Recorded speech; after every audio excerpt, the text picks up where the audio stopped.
Bonjour tout le monde, c'est Universalis et aujourd'hui on se retrouve pour faire la petite review de Dragon 1, donc cet excellent film que tout le monde connaît, qui est le début d'une saga d'ailleurs qui est beaucoup appréciée en réalité, et donc j'avais envie de faire un petit peu cette vision très tardive, je l'admets, d'une saga qui est considérée comme l'une des plus merveilleuses, tout du moins sur Twitter ou X.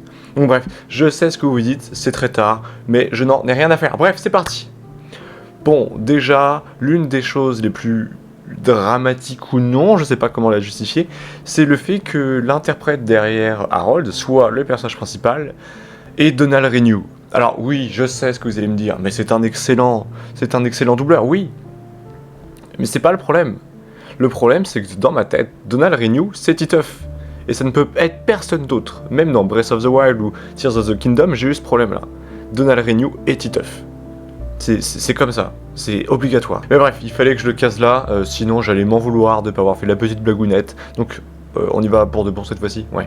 Dragon, donc, c'est un film adapté d'une saga littéraire de Cressida Cowell, qui prend d'immenses libertés. Bon, en réalité, c'est surtout juste la base qui est utilisée. Il faut avouer que pour le reste, les scénaristes en ont un peu rien à faire. Et c'est pas plus mal finalement. Ce dernier est réalisé par Dean DeBlois et Chris Sanders, qui, entre autres, sont derrière Lilo et Stitch. C'est déjà pas mal, critiquez pas, vous avez déjà fait Lilo et Stitch vous? L'histoire va nous raconter comment Harold, le fils du chef de notre village viking, va vivre sa rencontre avec Croque-Mou, un dragon qu'il va apprivoiser, dans une situation où les humains et ces bêtes font sans cesse la guerre. Et bien que on dirait un synopsis un peu basique pour les enfants, il faut l'admettre, le film va vachement bien se démarquer. Le film s'ouvre sur notre Harold qui narre la contextualisation de son village, en nous apprenant que les dragons attaquent souvent les humains, enfin les vikings qui cassent les bouches de dragons en jetant des chaises vénères et d'immenses tabourets sur eux. Oui, c'est vraiment comme ça qu'on est accueilli dans le film. Puis on va nous faire comprendre que Harold n'a pas le physique d'un viking. Et oui, c'est vrai que quand on le voit, c'est quand même deux baguettes qui lui servent de bras, c'est pas très encourageant. Néanmoins, ça marque déjà une chose importante du film, son petit ton humoristique. C'est pas un style qui va être lourd comme Shrek. Oui, je suis désolé, je tire sur Shrek, et si ça vous pose un problème, il n'y a pas de problème. Voilà. Mais bref, plus sérieusement, l'humour va être parfois un peu léger et parfois un peu plus lourd, mais sans jamais vraiment être excessif. Il va permettre d'en apprendre plus sur les personnages, mais surtout de marquer la légèreté du récit. On n'est pas sur du Chaplin, c'est vrai, ce n'est pas l'humour qui va narrer la thèse du film, néanmoins c'est un accompagnement qu'on ne va pas regretter. Cela dit, passons enfin aux choses sérieuses parce que juste là j'ai été assez vague et général. Ce que j'aime faire quand je regarde un film, c'est observer quelques généraux de ce dernier. En gros, ce que j'appelle les généraux, c'est tout ce qui va permettre de le catégoriser facilement. Donc la réalisation, la musique, les graphismes, l'histoire et évidemment ce qui est raconté et c'est symbolique. Mais bien que j'aurais aimé parler du contexte des films Dragon, étant donné que la licence est une trilogie, je préfère garder ça plutôt pour une conclusion parce qu'il y a déjà pas mal de choses à dire, évidemment. Parce que c'est un rival à Disney, oui, c'est DreamWorks qui a fait Dragon. Mais aussi parce qu'il y a déjà trop de choses à raconter et ça mériterait une vraie vidéo apparente. Le film date de 2010, oui, c'est la date de la génération TikTok et c'est aussi la date qui fait que on se sent vieux. 2010. Oui, rappelez-vous, il y a des 2020 qui naissent et qui ont 4 ans aujourd'hui. Waouh. Mais mis à part ça, c'est aussi la sortie de Dragon. Et comme quoi, tout n'est pas acheté, hein. Pour autant, un peu comme ta grand-mère après un massage Lomi d'Hawaï, le film n'a pas vraiment une ride. Il n'est pas magnifique, c'est vrai, mais pour autant il reste très agréable à l'œil. On observe directement que la 3D a bien pris sa place dans le milieu de l'animation, et les effets visuels marchent toujours très bien. Dragon c'est beau, Dragon c'est efficace, et lié à ça une réalisation fonctionnelle qui ne sort peut-être pas de l'ordinaire, mais qui permet largement de faire le taf sur ce qui doit être raconté. On y reviendra sur cette réalisation, vous allez voir qu'elle est plutôt précise. Et on obtient un fil qui marche en fait plutôt bien. L'histoire est prenante, on s'ennuie pas, car le rythme des révélations et de l'avancement est superbement géré. Les quiproquos font rire, elles ne sont pas si tirées par les cheveux, et même l'histoire n'a pas quelque chose de profondément enfantin. Oui, parfois je bafouille, ça vous pose un problème peut-être? Bon, il faut peut-être enlever ce qu'on peut appeler les comiques reliefs, c'est ces personnages secondaires, adolescents, hormis Aristide. Aristide. Ah oui, on est loin là. Eux, ils sont nuls. Non, c'est mauvais. Ça marche pas, c'est pas drôle, ils sont là, ils parlent, ils servent à rien. Je n'aime pas ces comiques reliefs. du moins sur le premier film, et le deuxième, et peut-être le troisième aussi. Mais tout le monde a son point noir. Ça gâche pas trop l'expérience, mais ça tend un peu le dos. Enfin, pour terminer l'aspect technique, la musique composée par John Powell est une claque, ok? Je l'adore, elle est excellente, et je sais que même vous, vous l'adorez. J'ai juste à vous faire écouter celle-là, et je sais que vous la reconnaissez.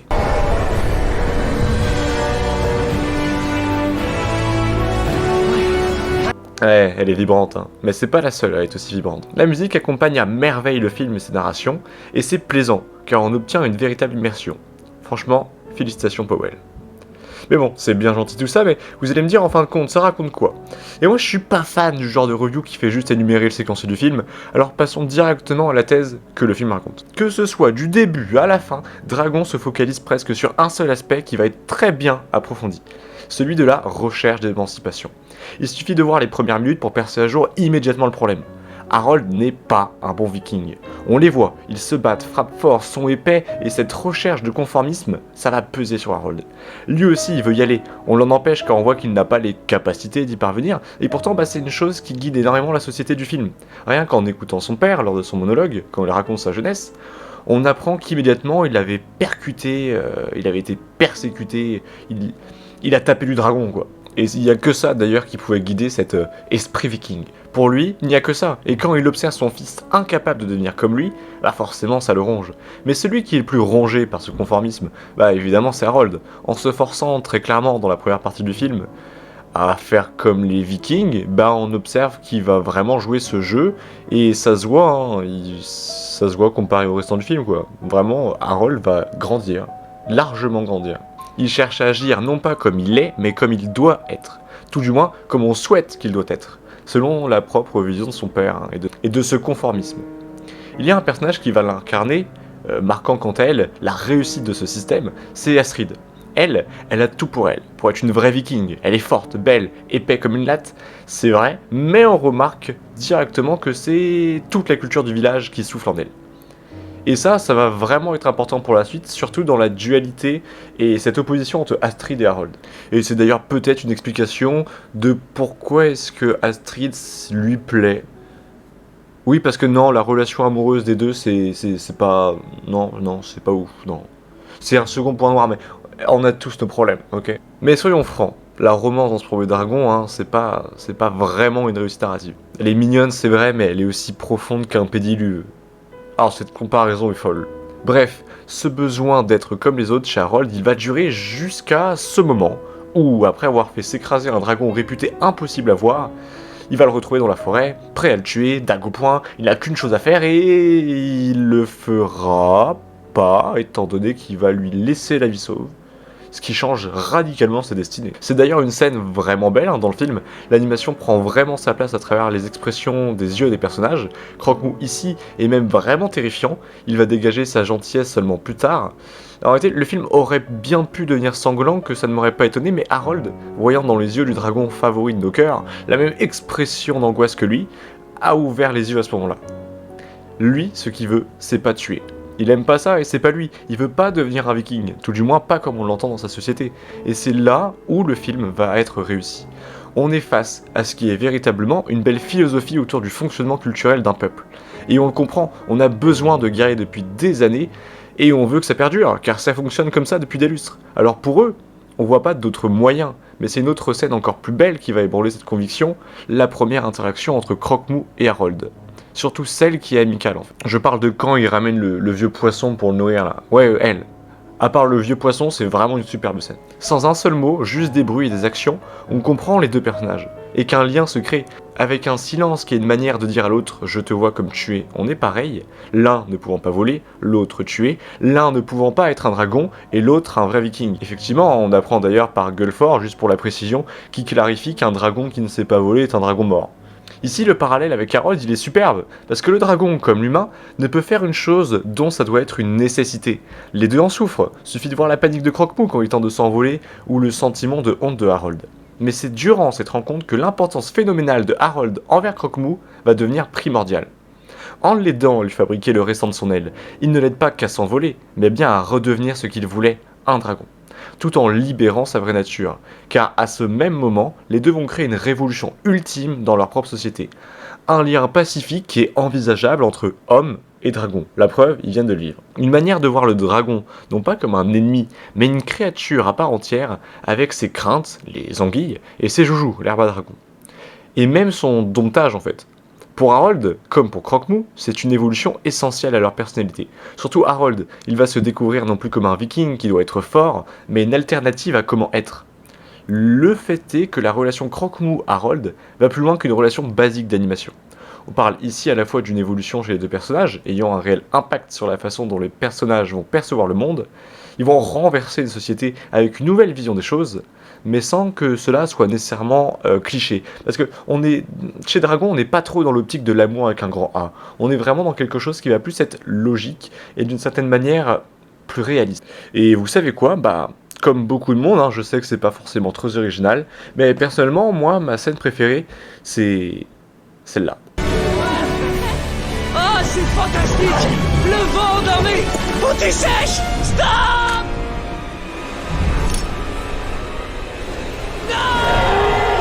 Oui, je parle du premier vol, ce vol d'essai qui est fait pour de bon, car il va tout simplement être la consécration de cette révolution, tout autant psychologique que sociétale.